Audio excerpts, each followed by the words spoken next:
8 साल का एक बच्चा 1 रुपए का सिक्का मुट्ठी में लेकर एक दुकान पर जाकर पूछने लगा, क्या आपकी दुकान में ईश्वर मिलेंगे? दुकानदार ने यह बात सुनकर सिक्का नीचे फेंक दिया और बच्चे को निकाल दिया। बच्चा पास की दुकान में जाकर 1 रुपए का सिक्का लेकर चुपचाप खड़ा रहा।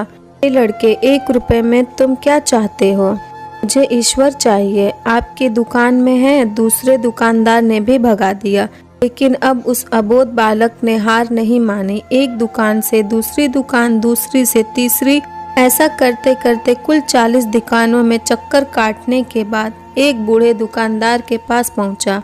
उस बूढ़े दुकानदार ने पूछा, तुम ईश्वर को क्यों खरीदना चाहते हो? क्या करोगे ईश्वर लेकर? पहली बार एक दुकानदार के मुंह से यह प्रश्न सुनकर बच्चे के चेहरे पर आशा की किरणें लहराईं। लगता है कि इसी दुकान पर ही ईश्वर मिलेंगे।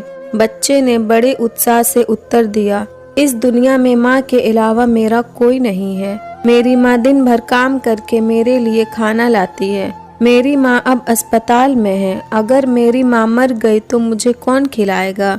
डॉक्टर ने कहा है कि अब सिर्फ ईश्वर ही तुम्हारी माँ को बचा सकते हैं। क्या आपकी दुकान में ईश्वर मिलेंगे?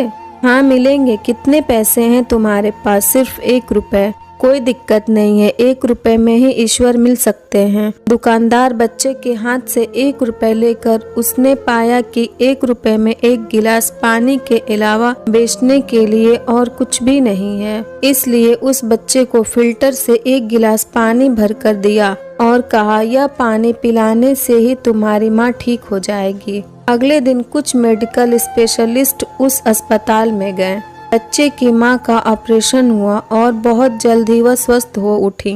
डिस्चार्ज के कागज पर अस्पताल का बिल देखकर उस महिला के होश उड़ गए। डॉक्टर ने उन्हें आश्वासन देकर कहा, टेंशन की कोई बात नहीं है, एक वृद्ध सज्जन ने आपके सारे बिल चुका दिए हैं, साथ में एक चिट्ठी भी दी है। महिला चिट्ठी खोलकर पढ़ने लगी। उसमें लिखा था, मुझे धन्यवाद देने की कोई आवश्यकता नहीं है, आपको तो स्वयं ईश्वर ने ही बचाया है, मैं तो सिर्फ एक जरिया हूँ।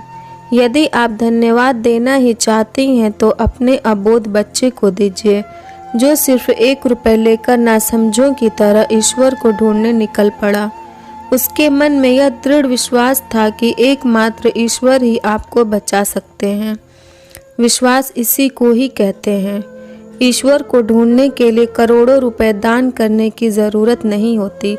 यदि मन में अटूट विश्वास हो तो वो 1 रुपए में भी मिल सकते हैं। ये स्टोरी आपको अच्छी लगी हो तो हमारे वीडियो को लाइक करें और नए हैं तो हमारे चैनल को भी सब्सक्राइब करें।